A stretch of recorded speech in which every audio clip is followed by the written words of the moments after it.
네, 귀로 듣는 창업 정보 함께 하겠습니다. 한정환 창업 컨설턴트 자리했습니다. 어서 오시죠. 네, 안녕하세요. 예. 오늘 어떤 내용 준비하셨습니까? 자, 이번에 온라인 스토어 개설 및 사업 아이템 선정을 소개해 드리겠습니다. 네, 온라인 스토어 개설 또 사업 아이템 선정. 네. 이 내용을 고른 이유는 어떤 겁니까? 자, 코로나가 장기화되면서 온라인 스토어에 대한 강의와 문의가 많이 들어오고 있는 걸 보면서 많은 분들이 창업이 이쪽 방향으로 관심을 가지고 있다는 점을 알게 되었습니다. 그래서 이번 시간을 통해 간단하게 정리를 해서 소개를 해드리고자 준비를 해보았습니다. 네. 좀 하나하나 살펴보겠습니다. 먼저 온라인 스토어를 어떻게 만들면 됐느냐 하는 것이 가장 궁금한 부분인데, 인터넷에 접속해서 바로 만들 수 있는 겁니까? 아닙니다. 온라인 스토어를 만들기에 앞서 반드시 해야 되는 것이 두 가지가 있습니다. 첫 번째는 사업자 등록이고 두 번째는 통신 판매업 신고를 하셔야만 합니다. 그리고 나서 온라인 스토어를 개설을 하셔서 합법적으로 등록을 하실 수 있습니다. 만약 개인 자격으로 판매를 하고 싶으시다면 그냥 개인 자격으로 하는 방법도 있습니다. 첫 번째가 사업자 등록이군요. 네. 이거는 어떻게 가능하죠? 온라인에서 가능한 겁니까? 예, 가능합니다. 온라인에서 하는 방법을 알려드리겠습니다. 우선 홈택스에 사업자 등록 신청서를 작성합니다. 그 후 여러 가지 자료가 필요한데 임대차 계약서 사본과 인허가 사업 시 허가증 사본, 필요시 자금 출처 명세서 등도 필요합니다. 그 외 신청서를 입력하신 후 제출서를 등록하신 후에 신청 내용을 확인하시고 전송 버튼을 누르시면 됩니다. 그리고 며칠 있다가 사업자 등록이 완료가 되었다고 나옵니다. 네, 그렇군요. 좀 이게 힘들면은 그냥 세무서 가시면 되는 거고요. 예, 편합니다. 세무서 가시는 게 더 빨라요. 저는 이걸 좀 추천하고 싶습니다. 예. 이 통신 판매업 신고는 어떻게 하는 거죠? 자, 온라인 판매업을 하시는 분이라면 반드시 통신 판매업 신고를 해야만 합니다. 시, 군, 구청에 직접 방문하셔 신고를 해야만 하고 개인 사업자의 경우에는 사업자 등록증, 신분증과 구매안전 서비스 등 이용 확인증을 제출해야 합니다. 구매안전 서비스 이용 확인증은 은행에서 방문해서 발급이 가능합니다. 제출 시 호스트 서버 소대지 통신 판매업 신고서를 작성하시고 일주일 정도 지나서 가시면 이상 없으시면 발급받을 수 있습니다. 네. 그 사업자 등록, 통신 판매업 신고는 어떻게 보면 가장 또 기본적인 준비 과정 아니겠습니까? 맞습니다. 자, 이제 본격적으로 또 온라인 스토어를 만들어야 되는 것인데 어떻게 또 만들 수 있는 겁니까? 자, 온라인 스토어를 일단 검색을 하시고요. 시작하기를 클릭하시고 하면 아이디를 넣으라고 합니다. 본인 아이디를 사업자 아니면 개인 아이디를 넣으라고 하는데 사업자로 등록을 하실 거니까 사업자로 신청을 하신 후 판매자 정보를 입력합니다. 이때 사업자 등록증, 통신 판매업 신고증, 그리고 신분증 등을 규격에 맞춰 넣으라고 합니다. 저도 이걸 만들었는데 신분증에 반사가 심해서 다시 스캔을 해서 넣었던 기억이 있습니다. 그 다음에 온라인 스토어의 정보를 입력하는데 상품 카테고리 선택을 한 후 신청을 완료하면 판매 가입자로 등록이 됩니다. 이게 재밌는 게 그거를 가입서를 이렇게 넣잖아요. 네. 그러면 그거를 리딩을 저절로 해가지고 이렇게 작성이 완료가 되더라고요. 그렇군요. 네.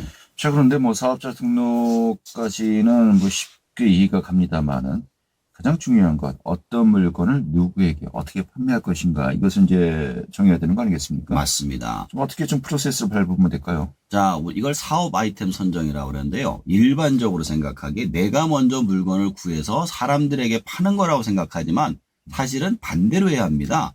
먼저 살 사람들을 구한 다음은 물건을 구해서 판매를 해야 하는 것이죠. 처음에는 제품을 선정하고 들어가는 건 별로 좋은 방법이 아닙니다. 그래서 일단 두 가지를 먼저 생각하시고 사업 아이템을 선정하시는 게 중요합니다. 그것은 바로 시장과 비교 우위를 통해서 선정하는 것이 좋습니다. 네, 시장과 비교 우위를 통해서 선점하라. 말은 쉽습니다. 예. 하지만은 정확하게 또 이제 여기서 이야기하는 시장이 어떤 개념인지, 예. 어떤 식으로 선정하는지 이게 또 중요한 거 아니겠습니까? 예. 네, 어떻게 해야 될까요? 그러니까 제가 다른 분들 강의하는 거 들어보면 이런 제품 팔리면 된다 이런 얘기들을 하세요. 근데 그런 건 존재하지 않거든요. 그래서 이거를 얘기한 건데 시장이란 말 그대로 돈이 되느냐를 확인하는 과정입니다. 내가 아무리 잘 팔 수 있는 물건이라도 돈이 되지 않는다면 소용이 없기 때문이죠. 네. 근데 창업을 할 때 타겟으로 하는 시장은 주로 성장하는 시장이 좋습니다. 확장하는 시장을 찾아 타겟팅을 하는 것이 좋습니다. 네. 물건 아무리 잘 팔 수 있더라도 수익이 나지 않으면은 소용이 없고요. 예. 또 수익을 많이 낼 수 있는 아이템이라도 팔리지 않으면 소용이 의미가 없는 거 아니겠습니까? 그렇죠. 자, 그래서 모든 그 업종이 성장 단계, 성숙 단계, 또 소멸 단계가 있다고 합니다만 그렇죠. 그 초창기에 확장하는 시장에 이제 들어가라는 거 아니겠습니까? 맞습니다. 이 확장하는 시장은 좀 어떤 것들이 있을까요? 제가 크게 세 가지 정도를 보고 있습니다. 인구가 증가하고 있는 시장, 환경 변화에 따라 성장하는 시장, 기술 발전에 따라 성장하는 시장이 있습니다. 네. 자, 인구가 증가하는 시장. 아무래도 뭐 유동 인구를 보아라. 어떤 뭐 여러 가지 차원을 할 때 중요하게 여깁니다만. 그런데 좀 포인트를 두고 있는 걸까요? 맞습니다. 첫 번째 실버 산업. 노인 인구가 증가하고 있기 때문에 노인 관련 용품이 점점 증가하고 있죠. 네. 두 번째 일코노미. 4인 가구가 점점 줄어들고 혼자 사는 사람이 늘어나기 때문에 1인 가구를 위한 시장이 증가합니다. 세 번째 패코노미가 있죠. 네. 반려동물을 키우는 사람이 늘어나면서 반려동물에 관련된 제품이 증가하고 있습니다. 이처럼 관련 인구가 증가하는 곳에 시장을 찾는 것이 좋습니다. 네. 그러니까 노인이 반려견 키우면서 혼자 사시는 살면 분들. 그렇죠. 교집합이군요. 그렇죠. 네. 이제 그런 분들이 점점 늘어나는 거예요. 그러니까 그런 분들을 위한 제품을 하나 잡으면 확장하는 시장에서 내가 길을 찾을 수가 있는 거죠. 네. 그 향후에는 뭐 실버 세대가 뭐 상당히 그 경제력이 있는 어떤 그 소비군이 이제 될 터이니까요. 그렇죠. 뭐 이런 시장 뭐 굉장히 눈여겨봐야 될 것 같습니다. 그 노인분들이 자산의 대부분을 갖고 있으니까 네. 이거 어쩔 수가 없어요. 예전에 또 우리 젊었을 때 노인 세대하고도 분명히 경제력은 차이가 있는 것 같고요. 그렇죠. 저희가 또 조만간 또 이제 실버군으로 이제 포함이 되지 않겠습니까? 예. 환경에 따라 변화하는 시장도 좀 설명해 주시죠. 자, 코로나의 확산으로 인해 사람들이 다니지 않아서요. 홈코노미가 확장이 되고 있고요. 지구온난화에 따라서 환경을 보호해준다는 제품들이 사람들이 많이 선호하기 때문에 환경보호 제품이 인기가 있고요. 아이들이 많이 줄어서 고가의 아이 제품을 원하는 엄마들을 위한 맘코노미 제품들이 인기가 있습니다. 네. 자, 또 뭐 요즘 뭐 많이 느낍니다만 기술이 발전하면 또 새로운 시장이 또 성립되는 거 아니겠습니까? 예. 어떤 것들이 있을까요? 자, 이제 기술의 발전은 소유의 시대를 넘어서 공유의 시대로, 그것을 넘어서 구독의 시대로 가고 있습니다. 신문이나 영화를 넘어서 차, 집, 컴퓨터, 가구, 식품에 이르기까지 모든 것을 구독하게 됩니다. 그 외에 코로나로 인해서 홈 에듀와 홈 트레이닝을 넘어서 홈 파티까지 이르기까지 가능하고 있습니다. 그 외에도 각종 정보 서비스만 가지고도 얼마든지 수익이 가능한 그런 비즈니스 아이템들이 있습니다. 네. 인구와 환경, 또 기술의 변화에 따른 확장하는 시장을 이제 찾아야 된다는 것인데, 예. 저희 또 여기에서 제품이 또 분명히 또 비교 우위도 있어야 된다는 거 아니겠습니까? 예. 이 부분들 좀 설명해 주시죠. 제가 만약 내가 기가 막힌 제품을 찾아서 판매를 한다고 하더라도 그 제품을 다른 경쟁력이 있는 사람이 찾아서 판매를 한다면 결국 내가 시장에서 퇴출될 수가 있기 때문이죠. 따라서 제품을 찾을 때 남이 하기는 어렵고 내가 하기 쉬운 거를 찾되 환경 60%, 경력 30%, 취미 10% 정도로 생각하시고 찾으시면 좋습니다. 쉽지 않은 것 같습니다. 근데. 이게 제일 어려워요, 사실. 그래요.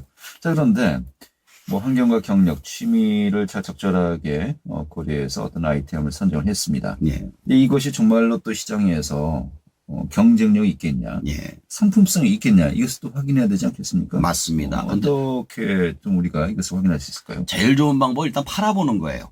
팔아봐서 네. 안 팔리면은 다시 재고떨이를 하는 방식이 좋은데, 근데 돈이 너무 많이 들어가잖아요. 그렇죠. 예. 그래서 트렌드를 비교하는 사이트가 있습니다. 그러니까 G사와 N사 모두가 트렌드 검색을 소개해 주는데요. 이 트렌드를 검색하다 보면 내가 팔고자 하는 제품이 언제 어디서 누구에게 선호되는지 나이대별로 성별로 다 나옵니다. 네. 예를 들어 한때 롱코트가 유행인 적 있었지 않습니까? 애들이 다 입고 다녔어요. 네. 우리 애들도 사달라고 사줬었거든요. 네. 근데 갑자기 그 다음에 짧은 게 선호가 됐어요. 네. 그러다 지금 많이 팔린다고 해서 무조건 시장에 뛰어들었다가는 시장의 선호가 정점이라 내려가는 중에 뛰어들 수가 있습니다. 따라서 트렌드 검색을 통해서 내가 하고자 하는 시장이 어떤 상태인지 보시고 제품을 선정하시는 게 좋습니다. 네. 한때는 뭐, 그 또래 청소년들이 다 비슷한 그 디자인의 코트를 입고 있다고 해서, 예. 뭐, 여기 뭐 유니폼이냐 그랬었는데, 맞아요. 요즘도 그렇습니까? 요즘은 안 그렇더라고요. 요즘은 요즘은 또 그게 아니라 애들이 또 이제 자기 나름대로 이렇게 힙하게 네. 옷을 입는 게 또 유행이더라고요. 따로. 따로. 그러니까 네. 교복을 입더라도 교복을 자기 맞춤으로 다시 입는다든가, 네. 뭐 운동화를 신더라도 운동화 모양을 자기 나름대로 바꾼다든가. 음. 그러니까 요즘은 또 이제 그런 식으로 바꾸는 게 또 개성이 또 유행이더라고요. 알겠습니다. 하여튼 부모님들은 이런 그 아이템이 유행할 때마다 등골 브레이크라고 하는데, 예. 뭐 계속 뭐 아이템만 바뀔 뿐이지. 그렇죠. 그 똑같은 거. 양태는 뭐 변함이 없는 것 같습니다. 누군가의 등골 브레이크가 누군가의 사업 아이템이 되는 거죠. 예. 알겠습니다. 예. 자, 이렇게 품목까지 정했습니다. 그렇다면 또 어디에서 이 물건을 구입하고, 예. 확보하느냐. 예. 사실 이게 또 일반인들이 바로 이 부분이 굉장히 좀 어려운 과제 아니겠습니까? 아, 이거를 질문을 제일 많이 받았어요. 도대체 물건을 어디서 구하냐. 그렇죠. 예. 예. 자, 도매를 전문하는 사이트가 따로 있습니다. 그래서 이제 도매땡, 바나나 땡땡, 오너 땡땡이라고 인터넷에 쳐보면 도매 사이트가 따로 있어요. 도매 예. 사이트하고. 근데 이거를 묶음으로 팔아요. 대량으로 물건을 도매상으로 파는 사이트인데 대부분 여기서 한꺼번에 사서 소매로 나누어 파는 경우가 많습니다. 예. 처음에 사업을 시작했을 때 수입을 하거나 아주 엄청나게 뭐 1000개, 2000개 대량으로 구매를 했다가 할 것 같아서. 그러죠. 그런 분들 정말 많아요. 그러다가 실패를 해서 손해가 너무 크기 때문에 일단 여기서 소량으로 떼다가 팔아서 실험을 해보고 확장을 하시는 게 좋습니다. 네. 그래서 아까 이야기했듯이 일단 팔아보고, 예. 소량으로 예. 결론을 내려보라는 것인데. 예. 자, 그런데 좀 약간 저는 의구심이 드는 게, 예. 뭐 어떤 뭐 사이트에서 이렇게 또 물건을 주문하고 또 판매할 수 있다는 거 아니겠습니까? 예. 내가 접근이 가능하다면은 예. 다른 사람들도 접근이 가능한 거예요. 그렇죠. 이게 뭐 잘 된다 소문 들면은 또 금방 또 레드오션이 되는 것이 아닌가 싶기도 한데, 예. 하여튼 이 부분도 좀 제가 이제 고민을 해봐야 될 것 같습니다. 예. 또 온라인에서 제품을 판매한다면 어떤 방식으로 이제 진행이 되는 겁니까? 자, 이제 고객이 제품을 온라인에서 신청을 하게 되면요. 사업자가 그 제품을 포장을 해서 택배사를 통해서 배송을 합니다. 근데 제품이 배송 완료를 확인하고 고객이 거래 완료 버튼을 누르면 2주 뒤에 수수료를 제외한 금액이 통장에 들어오게 됩니다. 이 과정이 복잡하다고 생각하시면 창고용 판매 대행 서비스를 신청하시면 포장과 배송 과정이 필요 없이 바로 창고에서 고객에게 배송이 됩니다. 이걸 풀필먼트 시스템이라고 합니다. 쉽게 말해 완전 대행 서비스라고 보시면 됩니다. 반품량이 만약에 많으시면 반품까지도 대행해 줍니다. 요즘 이 점포들, 매장들이 이제 공실이 굉장히 많지 않습니까? 예. 이게 사실 이제 코로나 때문에 이 비대면으로 이제 갈 수밖에 없는 어떤 트렌드입니다만 사실 이런 사업들이 다 점포가 필요 없는 거잖아요. 예. 그래서 예전에 뭐 건물주가 간물주라고 했습니다만은 이제는 아니에요. 그 진짜. 트렌드도 이제 많이 바뀔 것 같은데요. 네, 많이 바뀌고 있고요. 사실 이거를 듣고 나서 실제로 파시던 분들이 굉장히 고마워하시더라고요. 이런 게 다 있어 이래가지고 실제로 제품을 포장해서 보내는 게 굉장히 귀찮아요. 왜냐하면 언제 몇 개가 어떻게 들어올지 아무도 모르니까. 네. 근데 이거를 활용하면 1000개씩 2000개씩 창고에 놨다가 주문 오면 자기가 아무것도 할 필요 없어요. 그냥 다 나가니까. 알겠습니다. 그래도 뭔가 좀 본인이 노력을 기울여야 되겠죠. 네, 그렇죠. 자, 오늘 소개해 주신 내용 좀 정리를 좀 해볼까요? 예, 코로나 사태의 장기화로 온라인 상점에 대한 수요가 증가하고 있습니다. 온라인 스토어를 개설하시려면 사업자 등록을 하시고 통신 판매원 신고를 하신 뒤 온라인 스토어를 개설하시면 됩니다. 그 뒤 제품은 시장과 비교 우위를 따져서 트렌드를 통해서 선정을 하신 뒤 도매 사이트에서 물건을 떼다가 조금씩 판매를 하시면서 방향을 잡기 추천드립니다. 만약 판매가 많아지신다면 풀필먼트 시스템을 이용하셔서 직원 없이 사업 확장이 가능하실 겁니다. 만약에 사무실이 필요하다고 하면요. 요즘 또 공유 사무실 많이 있지 않습니까? 예. 뭐 1인, 2인, 3인까지 쓸 수 있고요. 예. 창업 비용 크게 안 들이고 얼마든지 할 수 있겠군요. 그것도 그렇고요. 그 지역별로 그 공유 서비스 있잖아요. 공유 이런 사무실 이런 것들도 굉장히 많이 내주고 있습니다. 왜냐하면은 직업이 없다 보니까 예전에 취직을 시켰잖아요. 근데 네. 취직할 데가 없잖아요, 지금. 그러니까 창업으로 지금 많이 돌리는 상태입니다. 예. 이게 좋은 소식인지 좀 슬픈 소식인지 잘 모르겠습니다. 아니, 제가 이제 창업을 공부하지만 인류의 미래의 직업은 창업밖에 수밖에 없기 때문에. 아니 그러면은 직업이 없으나 창업을 해서 물건을 사야 되는데 그 물건 누가 사니까? 그러니까 직업을 만드는 과정 자체가 하나의 이런 프로세스로서 이제 만들어진다. 예전에는 대학을 나와서 취직을 하는 게 프로세스면 이제는 창업을 하는 게 하나의 프로세스로 잡아가게 될 것이다. 이렇게 얘기를 드리는 거죠. 알겠습니다. 예. 자, 이렇게 정리하자. 잘 들었습니다. 네, 감사합니다. 네, 한정환 창업 컨설턴트였습니다.